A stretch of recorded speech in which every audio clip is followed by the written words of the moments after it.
I chose to present Chopin at this year's American Psychiatric Association annual meeting. The reason, though, I think what really vital about Chopin is he winds up being a wonderful example of the capacity to transform emotional suffering and medical illness and use that as sources of creative inspiration. He had phobias, panic attacks. He also had complex visual hallucinations, which suggest the possibility of the diagnosis of temporal lobe epilepsy. I think it's actually probably not a coincidence that this man, who was deathly ill for much of his short life, a man who hallucinated images of phantoms, he wound up composing the most famous funeral march in history.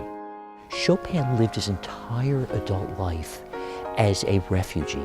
He grew up in Warsaw, but Poland, there was an uprising. He was forced to move to France. He was desperately homesick throughout his life. It was during his lifetime, Poland had been obliterated politically and militarily. He was convinced that if the world could hear distinctly Polish music composed by a world-class artist, it would remember Poland. So he suffered tremendously because he was separated from his family and friends, but he had a higher calling.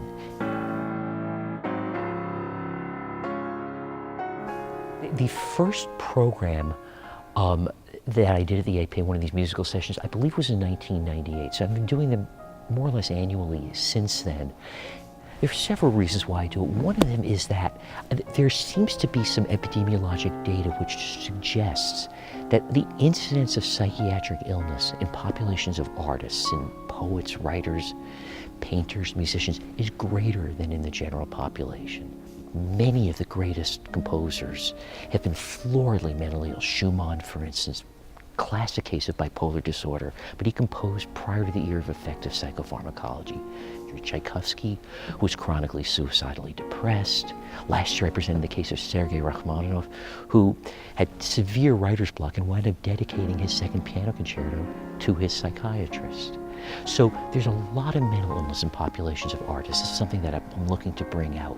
But I think another important point that I'm trying to make, because there's a complex relationship, it's really important not to over-romanticize mental illness.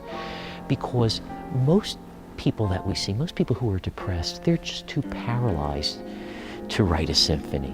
Most people who are psychotic, for instance, are too disorganized to write a coherent novel. And we as psychiatrists have an extremely vital role in helping individuals who are grappling with problems without interfering with the creative process. It's an extremely complex relationship, and I think a very important one to attempt to elucidate, or at least attempt to explore.